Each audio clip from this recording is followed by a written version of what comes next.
Hi, Robert Chakro here. In this video I'm going to discuss the distinction between passive and active movement.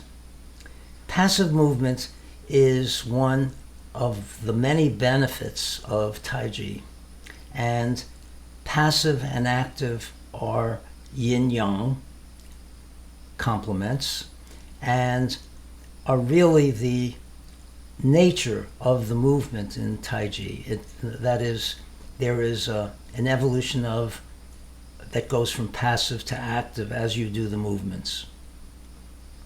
So what I'll do is say what the difference is, then what I'll do is give some examples of it and why it is so beneficial, and then I'll actually demonstrate how it occurs in the Taiji movements.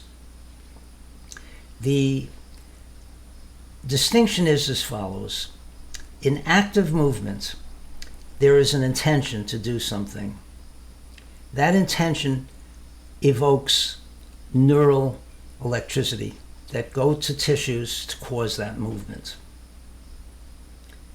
In passive movement, the movement occurs by some outside agency without any intention on your part or without any neural electricity to do it. So here are examples of passive movement. One would be jacuzzi. You're in this moving water and you relax and it moves your body. That is passive movement. Or you go to a massage person who decides that a beneficial thing would be to hold up your arm and say, surrender your arm to me, and then just move it around. Don't help me, and then they just move it around all the different ways, either fast or slow, which is passive. Passive on your part, active on the part of the person doing it. The benefits of passive movement are that the tissues are in a state of relaxation, and that allows or encourages the blood to transport oxygen, nutrients to the cells, and waste products out. Very beneficial. It also helps the flow of qi. So those are the benefits of it. Let me give you some examples that occur in the Taiji movements. Here are some examples of active and passive movement. If I lift my arm up, no matter how I do it, that's from just hanging, that's active. But if I let it go and it swings, that's passive. That's not the same as lifting it up and doing that kind of movement. That's active movement. This is passive. It's still swinging. And what brings it to a stop is internal friction with the clothing. Still moving a little bit. Now it's just about stopped. That's passive movement. Another example of passive movement is if I do roll back and press. I turn my body. I turn my whole body, and my arm is moving with my body. My left arm is moving with my body. Now my body stops and starts to go forward. My arm will continue to go out in its motion because of its momentum. That stretches these tissues. I'm not doing that. I'm not pushing my arm out.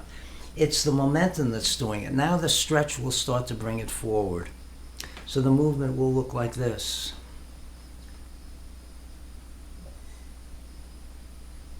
Very different from making that happen. Making it happen looks like this. Same thing with feet. If I do a step and I bring the knee forward, my lower leg is tilted backward. I bring my knee more forward. That gives the lower leg some kinetic energy. Now my knee stops and the foot continues, or the lower leg continues. That's passive movement. Another one would be, let's say in single whip, my whole body is turning. My hips, my shoulders, everything is turning as a unit. My hips stop, the top of my body, and then my arms will continue out. And that is passive movement. I'm not doing this or twisting my body actively, which is why they tell you don't twist. But you cannot help from twisting. Even something made out of steel can twist. So understanding that interplay between passive and active movement is extremely important in Taiji, and by allowing it to happen, you are getting many of the benefits. Thank you.